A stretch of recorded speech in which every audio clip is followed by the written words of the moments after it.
এইটা হচ্ছে ইলিশ মাছের সিজন। তো এই সিজন ইলিশ মাছ খাবো না, এটা কি করে হয়? তো আজকে হচ্ছে স্যাটারডে, তো আজকে ছুটির দিন। তো আমি তো আজকে বাড়িতে আছি, তো তাই কারণে আমি বললাম যে ইলিশ মাছগুলো নিয়ে এসো।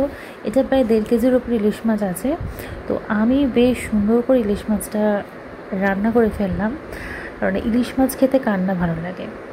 কেউ কেউ পছন্দ করে, আবার কেউ পছন্দ করে না, অনেকেই আছে যারা ইলিশ মাছ পছন্দ করে না, কিন্তু আমার কিন্তু ইলিশ মাছটা ভীষণভাবে ফেভারিট। আর এটা সর্ষে বাটা দিয়ে খেতে আমার সব থেকে বেশি ভালো লাগে। তো দেখো, আমি নুন আর হলুদ দিয়ে পুরো ইলিশ মাছটাকে মাখিয়ে নিয়েছি। এই ইলিশ মাছ কিন্তু খুব বেশি ভাজতে হয় না, জাস্ট হালকা ফ্রাই করে তুলে ফেললেই কিন্তু এটা ভালোই লাগে খেতে। তো আমিও তাই করলাম, এটা খুব বেশি ফ্রাই না করে হালকা ফ্রাই করে জাস্ট তুলে নিলাম ইলিশ মাছগুলো। আর এখন তো পুরো টানা বৃষ্টি চলছে, তো এই বৃষ্টির সিজনে ইলিশ মাছ, সর্ষে বাটাতে ইলিশ মাছ আর ভাত দুপুরবেলা খাওয়াটা কিন্তু বেশ ভালো জমে যাবে। তো আমার মাছগুলো পরপর ভাজা হয়ে যাচ্ছে। তো এই যে ইলিশ মাছের যে মাথাটা আছে, তো ওটা আমি ঠিক করেছি কি মুগ ডাল দিয়ে বানাবো। তো ওই জন্য আমি ওটা জাস্ট ফ্রাই করে রেখে দিয়েছি, তাহলে আমার সুবিধা হবে। তো একেবারে যখন ভাজছি তখন এই মুড়োটাও একেবারের জন্য ভেজে নিলাম।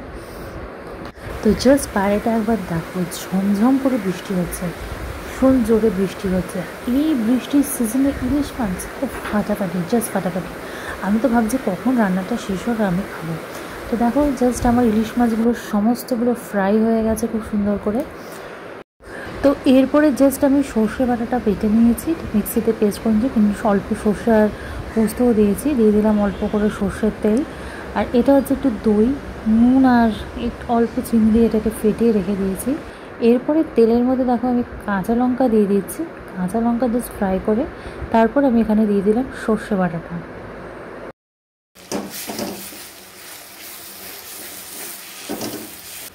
এরপরে আমি এখানে দিয়ে দিলাম টক দইটা, তারপরে সমস্তগুলো একসাথে নেড়ে, আর এই বাটিটা যতটা দই লেগেছিলো জাস্ট জল দিয়ে নেড়ে, এখানে জল আন্দাজ করে দিয়ে তারপরে দিয়ে দিলাম মাছগুলো। সব মাছগুলো আমার দেওয়া হয়ে গেছে।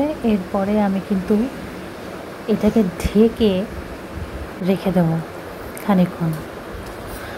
তো তারপরে যখন ঢাকাটা সরাবো তখনই বুঝতে পারবো এটা কতটা ভালো হয়েছে।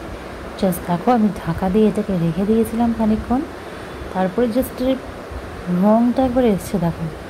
আর এটা ভাতের সাথে, সত্যি বলছি, দুপুরবেলা খাওয়াটা কিন্তু একদম জমে গেছিলো। আজকের ভিডিওটা তোমাদের সকলের কেমন লাগলো আমাকে কমেন্টস করে জানাবে। ভিডিওটা ভালো লেগে থাকলে যে লাইক, কমেন্ট আর চ্যানেলটাকে সাবস্ক্রাইব করে প্লিজ আমাকে সাপোর্ট করো। Thanks for watching the video.